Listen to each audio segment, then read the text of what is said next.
Welcome to Verbal Pig Radio, where we give you a verbal image of life, and we are everyday people. Now today we want to get into the topic of post-traumatic slavery disorder, but we also want to touch base on the killing in San Diego of a refugee from Uganda who had suffered from mental illness. This narrative goes together with post-traumatic slave disorder, which is a mental disorder. Now, why is it a mental disorder, and why did this happen, and why are we talking about this subject today? Basically, coming up out of slavery, as I once stated, if you don't properly debrief people to get them ready to enter into a new situation or enter into a society that they were neglected of and wasn't allowed to fully participate in, i.e. meaning not being able to read or write, not being able to think for themselves, to clothe themselves.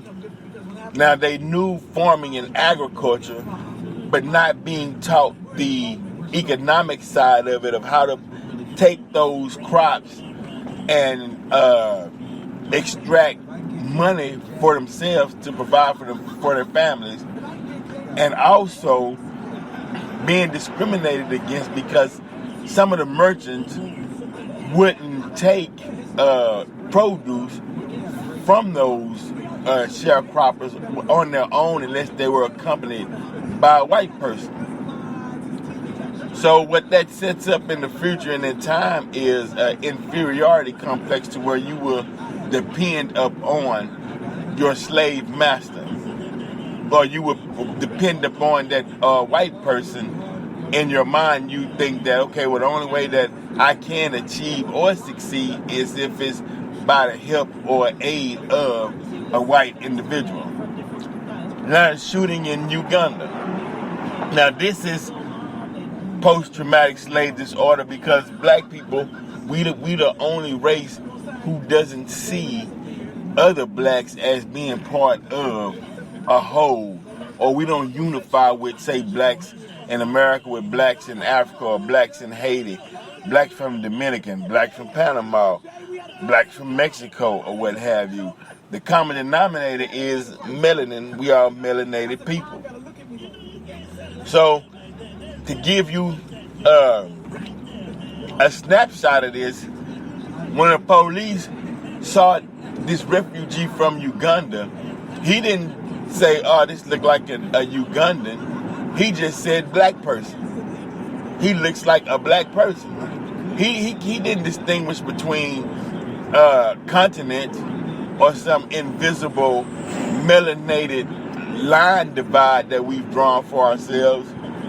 He basically saw a black man. That black man got treated like every other black man, and that's why the government of Bahamas warned its people for traveling to America, because they know that white America can't tell the difference between a black American, a black Bahamian, a black African, a black Cantonese, a black Creole.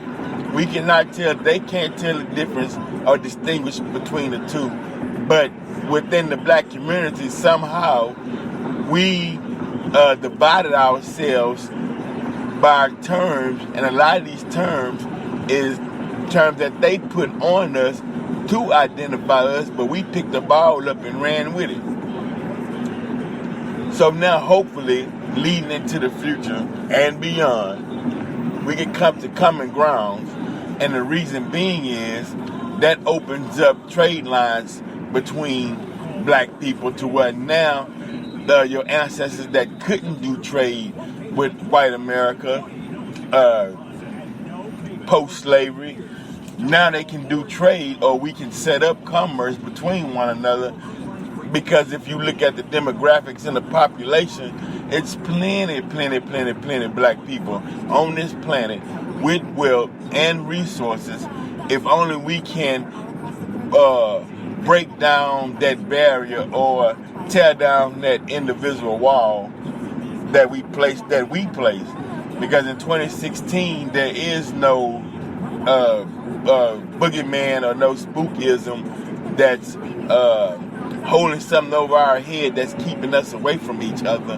This is our individual selves, but individuality doesn't mean that I'm different from you. I'm an African, or I'm a African American. I do things this way and you do things that way, so we can't unite and see ourselves as brothers and sisters. I have to show that I'm 100% distinct from you. But if you do the math and science on that, and if you look at the condition of the community, you will see that that project hasn't worked. So you would have to scrap that one and come up with one that works and that actually has some benefit or some solid benefit. Not a mental benefit where in your mind you say, well, okay, I'm winning, but actuality is something that you can actually touch and build upon. And then you can take those proceeds of that profit and then you can share within the community or help build up a community. Because in a capitalistic society, words are good because it helps dialogue and it helps to, you can verbalize your plan or your plan of action. But it's the action and it's the actual material that you can touch, that you can see. If there's a monitoring scale that can tell whether you are moving or whether you are not moving within society. And then another thing, don't let them relegate you to terms such as ghetto and hood, because those are terms that they came up with, but they were using it in a negative way. They wasn't using those terms in a positive way to help you build. It was actually terms to keep you in a box.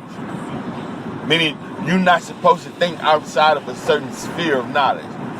Your knowledge is only supposed to be limited, but it's supposed to be enough to where you can function in society, but not be creators in society.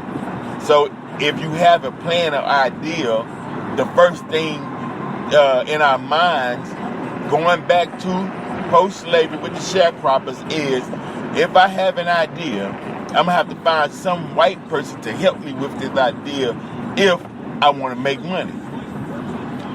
Distribution. But if you look at the population of blacks in, say, Houston alone, if you can have a common ground and pool all of these different ethnicity groups among ourselves, then that's your bank right there. As Honorable Elijah Muhammad says, the coin is in the fish's mouth. So build on that wise. This is Verbal Pick Radio. Until next time, we'll keep hitting you with interesting topics, things that stimulate the mind. Make sure you check me out. Get the book Consequence by Vince Cole Muhammad. Go to cdbaby.com/COLBLAC. Check out some music, positive music. Been building since 1999. And we also got something special coming, but I'm going to keep that under wraps until it's actually in the works. You know, till once we get 70% of the project in play, then I start letting you all know. Appreciate to my Aztecs and my Incas and my Mayans and Olmecs in Veracruz and throughout Mexico that's listening to the show. Thanks for your listenership out in Britain. Strong brothers and sisters and whoever listening out there. We thank you. Continue checking us out. Verbal Pick Radio. We out.